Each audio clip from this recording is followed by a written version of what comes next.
What up, what up, what up? Welcome to an emergency episode of New Orleans Basketball, a New Orleans Network podcast.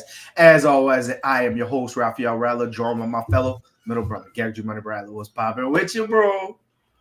What up, bro? Any reason why we're on here early to get this I thought the out? all season was over because the draft was over. No, all right. Yeah, it sure felt like that. It felt like everybody was like, all right, well, the Pelicans drafted Easy. See, they're just gonna run it back.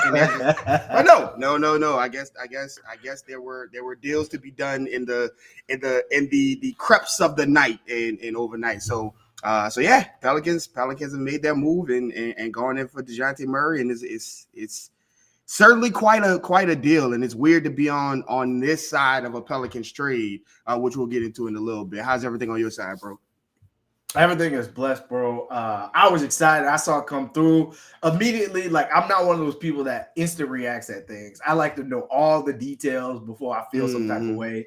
And me, I'm like, oh, and then I was like, oh. But we will jump into that in just a second. Before we do that, make sure you guys are locked in. The off season is upon us. The moves have started flying. The draft is over. It's trade season. Summer league starts next week. Make sure you're locked in to NO Basketball, no E. That's on Twitter. That's on X. That's on IG. That's on TikTok. And make sure you like and subscribe to the episode below. So before we jump into this trade, James Borrego didn't get the Lakers job, didn't get the Cavs job, withdrew his name from the Pistons job. What are your thoughts on him staying in New Orleans? Yeah, it's interesting. It's interesting, man, because you heard his name all through, up until now, all through all of the coaching searches. And it seemed like everybody wanted to have James Borrego. He was linked to this team, linked to that team. And so you kind of felt like he was just kind of picking his, because if he's in all of these, maybe he's just picking the one. And you just kept seeing coaching spots come off the board. And I think he got to that Pistons job and realized that nobody on the team can shoot. And that's kind of difficult to do, kind of difficult task to have for a guy who likes to have a lot of offensive versatility and things like that. And he saw the work that Fred Vincent's school of the line was a little long. The enrollment list was long on Fred Vincent's school of shooting up there in Detroit now. So I think he saw that, not this wave, right? This isn't the wave of coaching jobs that he would want. And so he's going to return to the Pelicans. He now has another tool to work with. And so, his input on the offense, everybody, respects him as an offensive mind. And so he'll have more opportunity to kind of tinker with some things and do some things and have some input.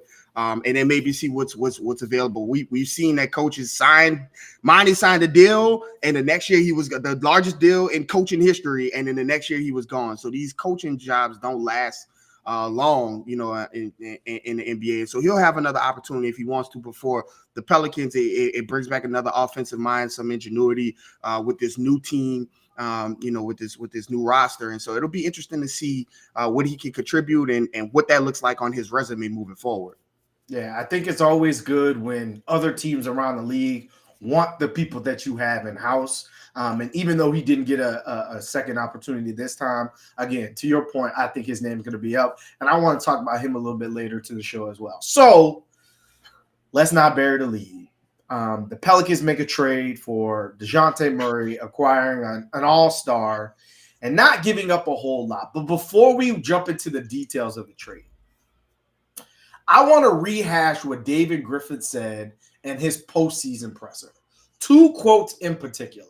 Because if you've been listening to this podcast, you shouldn't be that surprised that Brandon Ingram is still on the roster, and so is Dejounte Murray. Here were the two quotes. When asked about the big three of the Pelicans, David Griffin said, anytime two of the three were on the court, we tend to win those minutes. And when all three were on the court, we tend to not to. That has a lot to do with the support we put around that group and giving them the ancillary pieces to help them thrive. That is quote number one. Quote number two, when asked about, hey, are you going to add additional pieces? Are you going to add additional difference makers to improve this roster?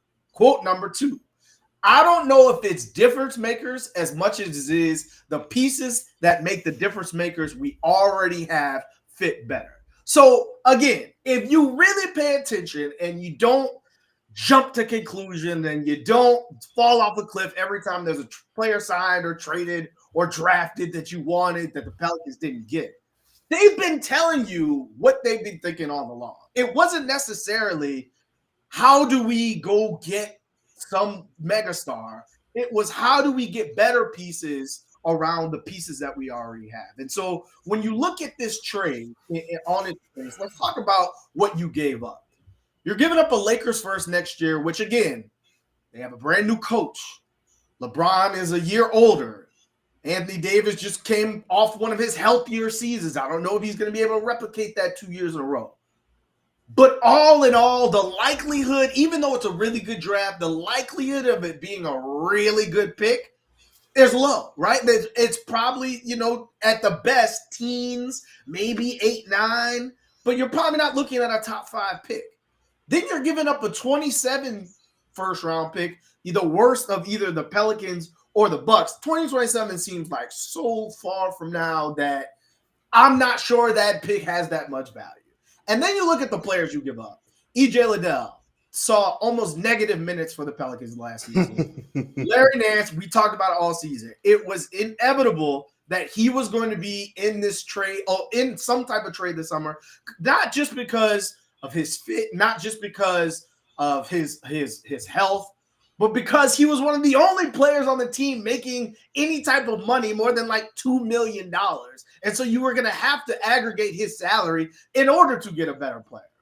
And then I guess the piece that is the most prized from the Atlanta side, you give up Dyson Daniel, which look, you and I have been talking about it all along. Dyson's going to be a good player in this league. It's just going to take him a little while to build the confidence, to build the offensive repertoire, to really be a facilitator and really be the offensive threat you need him to be, because he's way ahead of the curve on the defensive end. I actually like the fit in Atlanta around Trey, around Jalen Johnson, around their number 1 pick and Ricochet. Like, I kind of like that fit because it gives him the ability to grow, and their expectations are going to be extremely low.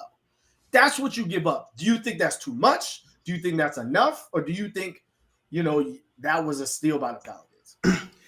This is what I meant about being on the other side of a Pelicans trade, because there's been a lot of times that, the Pelicans have been in trades and made trades.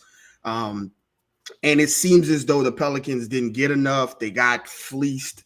They got, this, that, and the other. All the Pelicans lost. David Griffin lost another trade.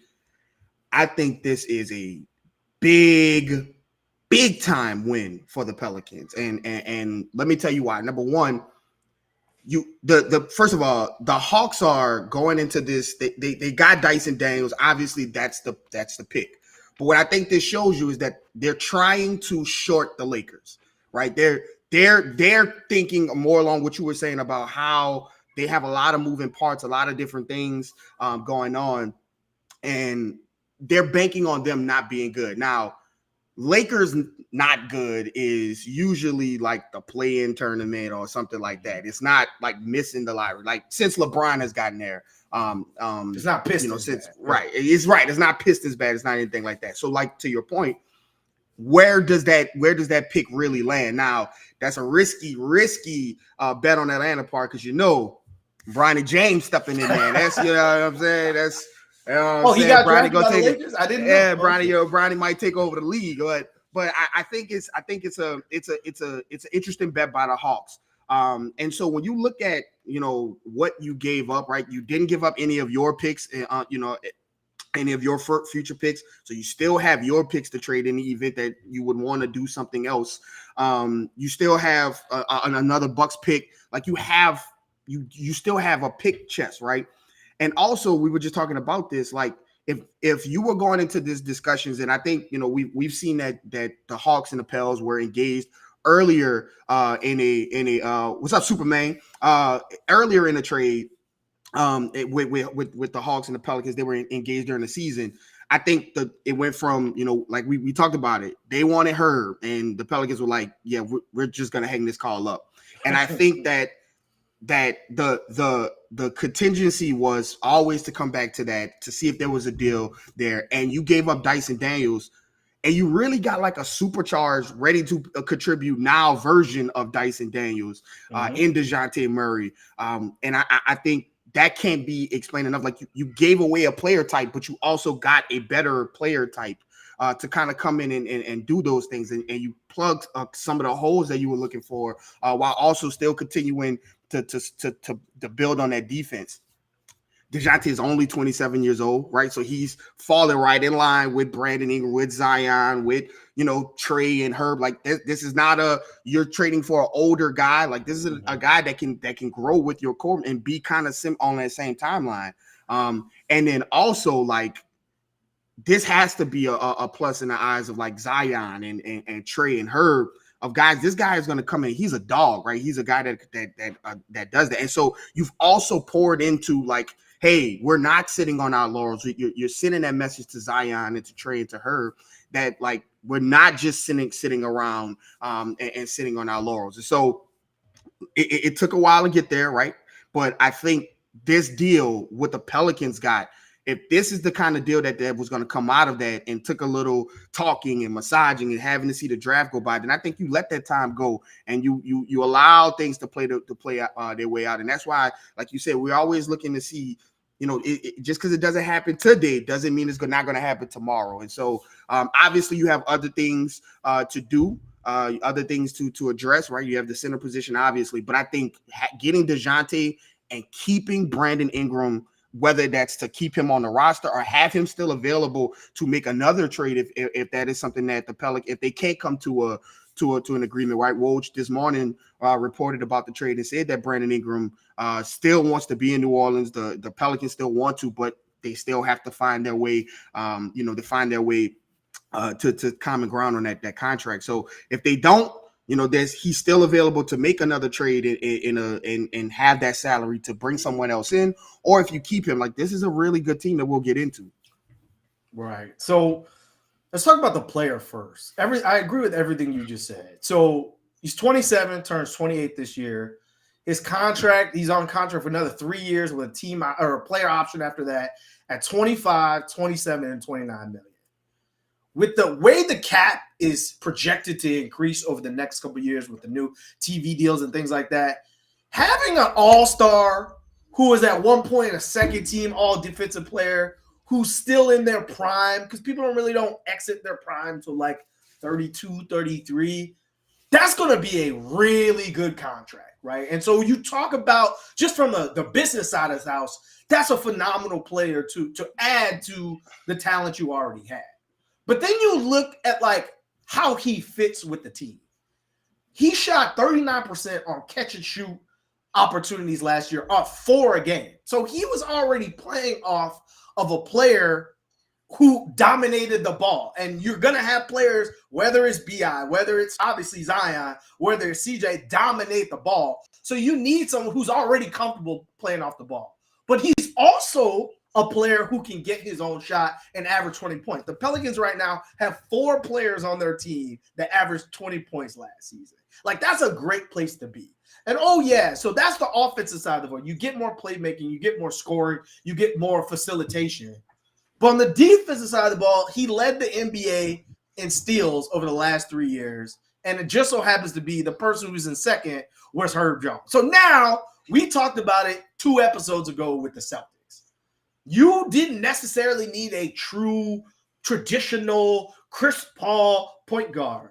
You need somewhat of the modern day version of that, who doesn't necessarily need the ball in a combo type, but also wasn't a liability on the defensive end. And so you and I have been talking all summer long. I never thought Trae Young made a lot of sense, and it sounds like the Pelicans were never interested in Trae Young, because if you look at what Willie Green wants to do, he wants to play guys who can switch. He wants to play guys who can defend. He wants you to be a threat both on the offensive end and the defensive end. And I'm not sure there's another player out there that's truly available for that price that the Pelicans could have secured. So I think this is a home run trade for the Pelicans. And I wouldn't necessarily kill the Hawks for this, because they were in a tight spot where everyone knew they had to make a move because it wasn't working. and they still got a young player back and additional assets back. So I'm not Yeah. killing them, but I think it's a total win for the Pels.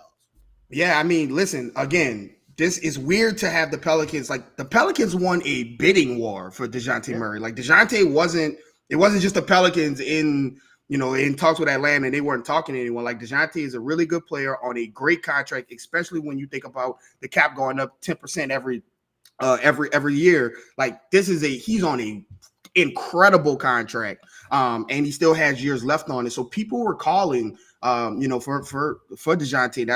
That's why the report that Dejounte had more value than Trey in the trade market, because people were calling about Dejounte, and the Pelicans stepped up and won a bidding war. And how many times have you heard the Pelicans are linked to this player, linked to that player, linked to this player, only for them to go somewhere else? But the Pelicans won a bidding war, and it's weird to be on this side, because it's so many times you've heard that they just don't win those. Right. So what does it mean now, right? Like, what does that mean in terms of this next couple of weeks? What does that mean in terms of the roster looking forward? What does that mean in terms of the team philosophy? So first off, from a business side, the Pelicans are now hard capped at the first apron. So what that means is that the likelihood that whoever they're going to trade for is like some name that you heavily covet that's making $15-20 million is zero, because they can no longer do that. What that means for Willie Green is, again, people felt some type of way about the way that his contract extension wasn't announced, and then the way that the season ended. But at the same time, the Pelicans are telling you, we believe in this coach. With consecutive seasons of improving his win total, we're going to give you the players that you want to run the system that you want. Obviously, JV did not fit his system, right? And now you're getting a player who's probably going to start, and we'll dive into that as well, to match with that idea of, hey, we're like the Celtics. Everybody on our team can score. Everybody on our team can defend. What is the other thing that this means? Automatically, Dejounte Murray is the best passer on the team. Like, not even close. Like, we talked about last season, just the lack of just lobs thrown, or like traditional entry passes, or like basic things. Dejounte Murray is already the best passer, the best assist man, the best lob guy added to this roster. He averages 5 assists per game for his career, more than anybody else on the Pelicans. In the last 3 years, 7 assists per game. If you look at what B.I. and Zion's best seasons were, it was when he had Drew Holiday and when they had Lonzo Ball to complement them on the court. Adding a Dejounte Murray to a Herb Jones gives you a similar type feel, but it also addresses the problem that we talked about all season long. It was either throw it to B.I. or throw it to Zion, and worst case scenario, throw it to CJ and go score. Well, now you have another option. If someone is not available, it's a long 82 game season. I get it. People are going to get injured. Hopefully they're available for the postseason. But you're going to need different star powers and different gravitational pulls all throughout the year. Bryson Graham, the new GM of the Pelicans, said they needed more rim penetration. Dejounte Murray averages 3.4 free throw attempts per game. That would be third on the team behind Brandon Ingram and Zion. So you have someone that can create for themselves, is a 3-letter scorer, can play off ball. Literally, it checks all the boxes that you probably wanted to put next to your 2 wings. What other things kind of stand out to you? Yeah, I'm super interested in the ability that Dejounte is going to bring to get steals, right? I think that is going to be something that is going to get the Pelicans in a lot of transition buckets. He plays 1,000 miles a minute once he get those steals. I could see him and Herb just completely shutting down. Just good luck, right? Good luck. And it's funny to have those 2 guys on the team after that play-in tournament game back 2 years ago, where they were going at it. Herb was all in Dejounte mix and all that. Now, like I would, if you gave Dejounte Murray some true serum this morning, I bet he's like, I'm so glad I don't have to face this guy all the time. Now he's my teammate. But yeah, I can't wait to see those guys in transition. I think he's going to get a lot of easy buckets playing with Zion and Brandon Ingram and CJ. He's going to get a lot of easy buckets. He has never had this amount of talent on his team, right? He's had Trae Young, but like he was kind of like the you're the second in command. And in San Antonio, like he was the guy. Right. And so now he's kind of surrounded by a lot of talent. And so he's going to be able to thrive in ways like your fourth best player has to guard Dejounte Murray. Like, good luck with that, with that idea, or your third worst player, right? I think it'll help CJ, right? It'll take a lot of playmaking responsibility off of him. It'll allow him to kind of pour even more into that catch and shoot the role that we saw last year. Last year we were talking about CJ being that catch and shoot guy, but when you boil him down, is he, he's a scorer. And so I think now, but he had to have that responsibility of playmaking, of being the lead guard. So even though his go-to was to score, his responsibility was to kind of run the show and things. Well, now his responsibility will not be to run the show. That is given to someone else. CJ can now pour more into that catch and shoot role, which he was phenomenal in last season. And so that's gonna help him. And then also, like, to have another guy with that level of defensive acumen at the point of attack, like having Zion behind that guy and Herb just kind of playing free safety almost, I think that's going to allow him we saw him kind of tap into a little bit of that last season at times. And so I think that's going to also help him to be a better defensive player, to have another guy like that in the starting lineup. And so, listen, he, like you say, he checks off a lot of boxes. I think that there are some conversations that are going to have to be made, which we'll talk about. Again, this was always going to be a summer of uncomfortable conversations, and bringing in Dejounte Murray, while it does give you a lot to look forward to and a lot of optionality, it does have some cascading repercussions, and we'll talk about that. But I think that Dejounte, the player, when you plug him into this starting lineup with the guys that are available right now, and then those closing things, like Dejounte he led the league in buzzer beaters last year. Like, he's a guy that he amps it up in the fourth quarter. Ask Miami and ask Orlando. He beat both of them back to back on buzzer beaters last year. He's just a gamer. He's a dog. He's a trash talker. And I think those are the kind of things that you want inside of your locker room, especially with like kind of the personalities you have, kind of laid back, quiet guys. Like, you've seen that dog come out of Zion on the floor, but like, it's always on for Dejounte. Ask Paolo Banchero when he threw the ball at his head in the pro-am last summer. So I think the player himself fits this culture, fits the locker room, fits the team in ways that checks off a lot of the boxes you went into this offseason with.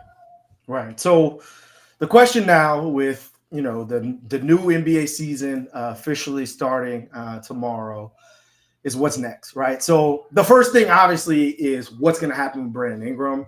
Again, if you listen to this pod, we've been consistent from the beginning.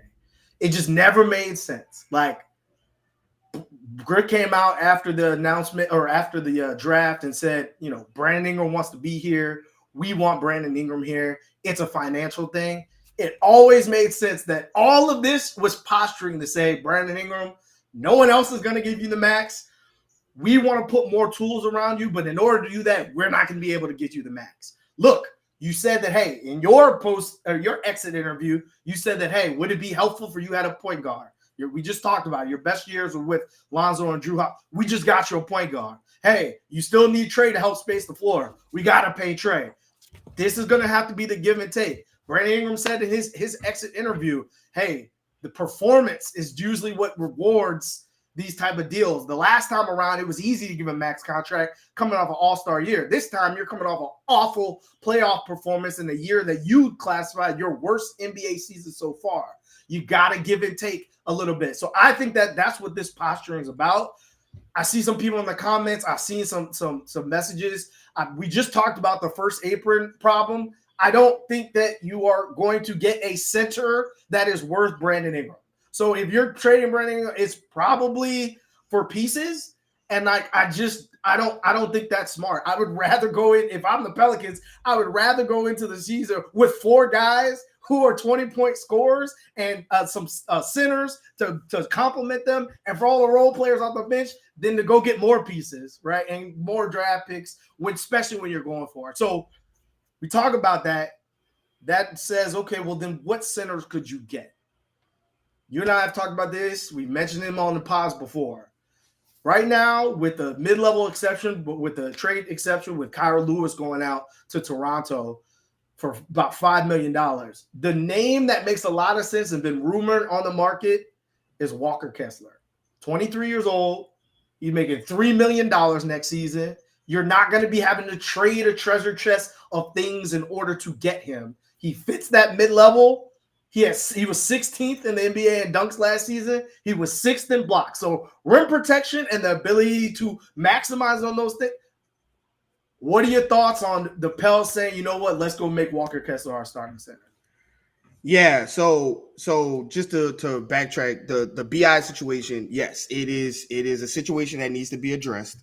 And we'll see, where they go with this. You don't have to pay any taxes until the end of the year. And so you can theoretically, even if Brandon Ingram didn't want to re-sign for a sub-max, which I think he would be open to now that he sees the team, you could still take this up until the trade deadline with Brandon Ingram. And now with Dejounte, you don't really have the talent crunch to have to be like, okay, we have to trade this guy now in order to go into the season to be competitive. I think that you can let it play out. If Brandon Ingram is motivated and gets out there and hoops, then you can get out there and do this extension at some other time.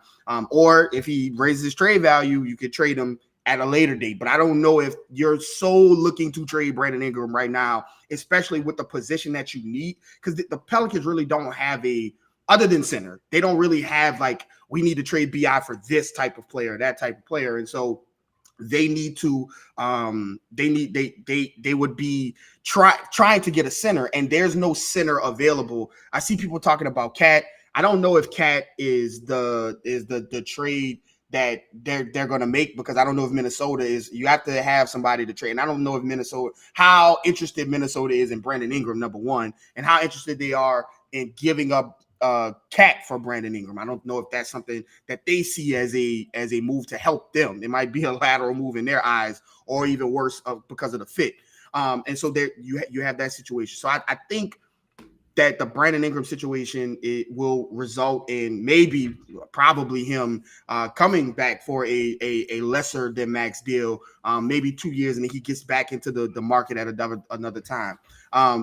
But outside of that, Walker Kessler, I'm a huge fan of him. I think that, especially with this particular team, with the pieces that you have, I think he's like literally the perfect fit for the type of guy you need. A guy who, even though he lost minutes last season, still had one of the highest block rates in the NBA. A guy that you can funnel all of that defensive pressure to. And I think that a guy like that would also help the defense of the perimeter wise. I've always talked about the Gobert effect. Like, guys in Minnesota are more likely to go for steals, to press up and play physical defense, because they know if you beat them, you got to deal with Rudy Gobert back there. And I think Walker Kessler can be a lot of that, right? Like Herb and Dejounte and Zion and Brandon Ingram playing up and being physical defensively, knowing that if you get past me, there's Walker Kessler back there, as opposed to, like, Herb made first team all defense,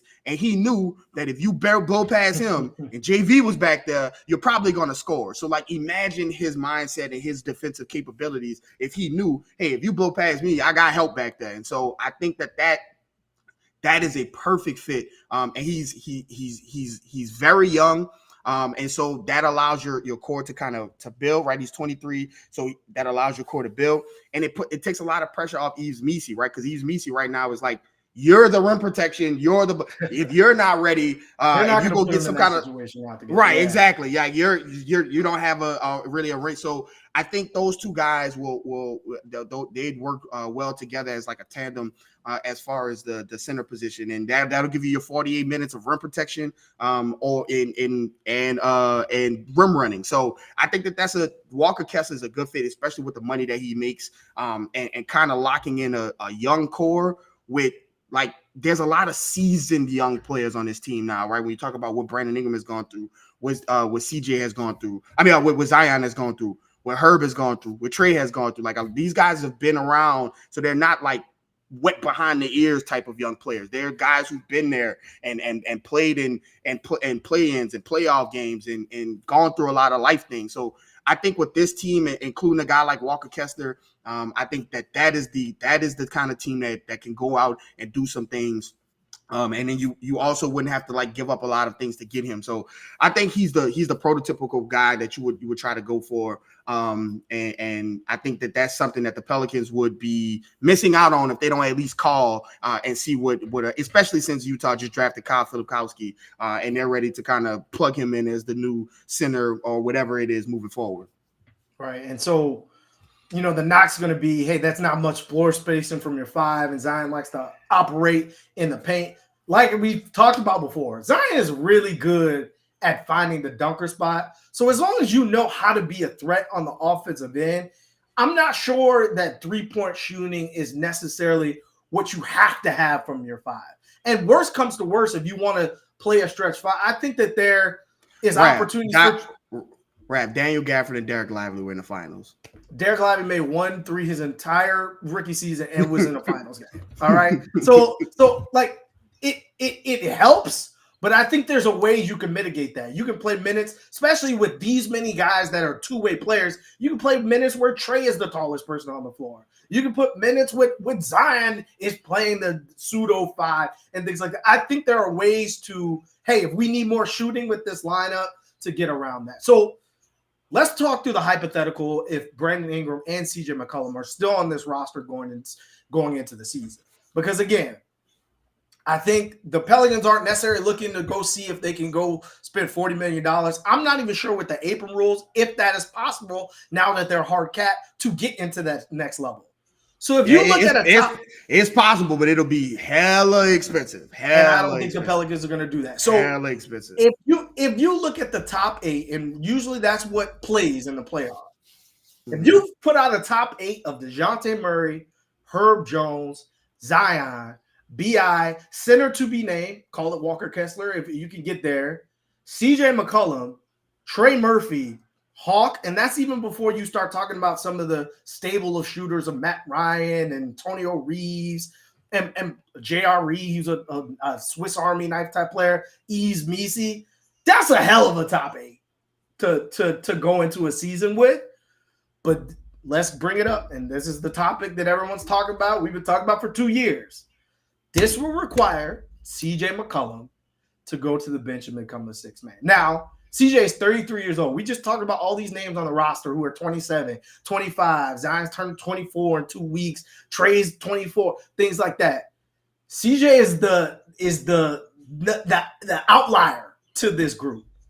Normally at age 33, 34, when you're an undersized guard, sixth man is what you turn into. And I understand there's a problem with that because he's owed $63 million over the next 2 years. But if you look at who his assistant coach is in James Borrego, he happens to be tied to one of the best six men of all times in Manu Ginobili. If you can go to CJ and say, look, this is what's best for the team. Look at the Celtics. They had 8 guys who averaged 20-plus minutes all last season. 8 of them. So it's not like your minutes are going to be substantially shrunk. You're still going to get your time to shine. But now you're in a role where, CJ, we just need to come in and score and go sit back down when it's time to go defend. Like, when you put him in that role, I think he could be the best sixth man in the league.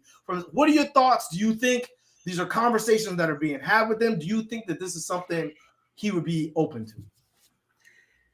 This is, man, how long have we been asking for CJ to come off the bench? I think right now, as the Pelicans look, because first of all, you got to look at the starting five, but you also got to look at the fact that, like, you're about to pay Trey Murphy a lot of money. I don't know if you guys saw what OG Anunoby got.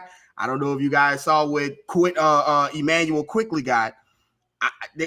There's some money being thrown around. And so, you know, I think you're going to be paying Trey Murphy minutes. And so you have to allow Trey. You have to see what you have in Trey next to Zion, next to Dejounte. You have to see what this money is buying you. And so there's a jam there of people. And so when you think about CJ coming off the bench, like we've been talking about this for years. I personally would have loved to see CJ this season, him and JV anchor a bench unit that would destroy teams, and he could pick and roll with JV. Them two could run it to the no end. He's going to have to make that decision. I think it was going to take a guard. I think CJ wouldn't go to the bench for Trey. I don't think that was something that he would have done. It was going to take a guard to come in and be better than CJ for him to say, okay, I'll come off the bench. Like, he wasn't going to do it for Dyson. Like, he wasn't going to do it for any of those guys. But Dejounte is a respected guy, a guy who people know that this is a hooper. Like, they know his talent and his acumen. And so I think that that's the kind of guy that CJ would know at that point, like, this is what's best. And so he would have to see, like, the writing on the wall for that kind of move. Also, I think, again, in a nutshell, if you ask people, would you rather trade Brandon Ingram or CJ? People would say they would rather trade CJ. And that's also obviously something that, is out there and can be done. The issue is that the money, right? And you talk about a small guard that we saw in the playoffs get hunted on defense, didn't do a great job defensively. He's only going to get older. Now, he was like one of the best three-point shooters in the league, so there is some value there as well. But the contract and what teams are going to be looking for a $30 to $33 million short guard, who doesn't play great defense. That's the problem. That's literally the reason why Trae Young is so hard to shop right now. And Trae Young's 25, like not 32, 33 years old. So it's going to be tough to try to find a team. Like, we've talked about Orlando as being a spot, or maybe Philly if they miss out on Paul George and things like that. Could you move him into a spot like that? But I just don't know if that's something. So if CJ can be the guy off the bench, I think he can be one of the best guys, a six man in the league. He can get his own shot. He can get into his bag a lot more. You'll pair him. He'll still be on the floor with Zion, and if a center out there is Ease Misi or Walker Kessler, whatever center, you can pair them with those guys and have not a lot of drop off. Like, this is something. What are you? CJ came here for a job. His job was to bring the professionalism, provide the veteran leadership while still being able to contribute on the floor. That presents itself in a bunch of different ways. Getting Zion together, getting Brandon Ingram and Zion working out more, getting the team rallied around. Now, as in the workforce, your job has evolved, right? And now that veteran leadership that kind of grown up in the room is now to come in and be and support the team in any way that is. And if that's to come in and be the best six man and be one of the best catch and shoot guys, but also not in that starting lineup because the starting lineup is a lot better off now than when you came, then that's just something that goes into the job description. And so I think it may be a hard sell. It probably is going to be a hard sell on him. And I think that is something that he's going to have to come to grips with. Is the hardest, we all know the hardest kind of person to coach is that star or that superstar that is now aging, but like not over the hill, but like the hill is there. That's the hardest person to kind of coach and work with. But I think CJ is he's an adult. He's the VP of the presidential of the Players Association. He's a guy that if anybody's going to have the maturity and the mental capability to do it, it's going to be CJ. Because if not, I've always said that you drafted, see what you wanted CJ's position to be with his role on the team. You drafted that guy in Jordan Hawkins. And so at that point, if that's something that he doesn't want to do, then those conversations will be had and things will take place. But I think the first step is to see what's going on with Brandon Ingram. Is he going to stay? Because if he's going to stay, and they work something out, then you're gonna have a really good team, and you'll keep CJ, and there's gonna be some conversations to be had. But if there's something not to work out with CJ, with Brandon Ingram, then I think CJ does become a part of your team, and a part of that roster that is really, really important with his shooting and things. And so I'm interested to see. But CJ is gonna have to. There's gonna be some conversations, and CJ is gonna. If this is the team, CJ is gonna have to be the sixth man. There is no. Dejounte is starting. Brandon Ingram will be starting. Zion will be starting, and Herb will be starting. That fifth person cannot be CJ McCollum, and so it's just the way it is. Right. So a couple things. and we'll get out of here. So Trey Murphy before, in very young Trey way, when asked about his extension, he was like, I'm not going to ask for every dollar in the world. He probably saw some of them contracts, was like, well, I'm better than some of those guys. But again, if you put together all the things that you've seen from this team over the last couple of years, closest locker room in the league, special bond, Herb and Trey are besties, B.I. and Twin, hey, like all of that. They want to stay together, and you can tell they want to stay together. Here's the thing. Even if B.I. doesn't, or even if B.I. doesn't push them to say, max or trade me, or even if Trey's not like, hey, got to give me the rookie max or whatever it may be, I'll take a little less. There's ways to get around it because next year, or this year as of tomorrow, Trey Murphy makes $5 million. You can make his extension backloaded so that CJ, you can go into the season, play through CJ off the bench, and then if you get to the deadline and somebody's interested, like you mentioned, Jordan Hawkins is right there, and he's going to do a lot of the things you want CJ to do, but you can go into the season with CJ on your roster as well. And so there's ways to get around it. There's ways to be strategic in terms of how you map out their price points over the next couple of years. But yeah, the writing is all on the wall for CJ and this team. He's not going to be in this team probably in 3 or 4 years unless he is like playing for the minimum or something like that, because all these other players are going to be so like the writing is on the wall. So to me, you're not making decisions based off CJ. To me, this is like, hey, this is what we need you to do. And like CJ said plenty of times before, he's played in different roles. He's been asked to do different things. He's come off the bench and everything like that. And so I expect him to handle it in a professional way. That being said, the only other thing I think, other than addressing that starting center spot that the Pelicans have to do entering next season, and I will say it again, is they got to get new jerseys. Man, ain't no way the Wizards can get new jerseys. Ain't no way all these teams get new jerseys. Look, the light bulb has come on for Zion. You've revamped the roster. You're adding new talent. This is the new era. There's no better time than now to say, out with the old trash, blue, plain white. I saw East Misi and Antonio Reed. I was like, come on, man, get some new stuff. But this is the perfect time to roll out a new team with a new agenda, with new energy, with a new buzz around it. With that being said, again, this is just the next move. It was the draft. This is the next move. This won't be the last move, so we'll be back with you. What you got left for the people, Garrick? As always, you never know what people are going through, so give someone a smile today. Yes, this was the second domino, the draft, the second domino. There are other dominoes to fall. I said on the last podcast, this was not the last move. Please just don't jump off a cliff because you think this is it. The only thing, I don't think this is the last move. I think you're going to see a lot of other action going on and things happening. So, we'll be here to cover it and to follow it up. So as always, follow myself at Garrick_Rattler. Follow my brother at Raphael_Rattler. Follow the page at NO Basketball No E. Like and subscribe to the channel, and we'll see you.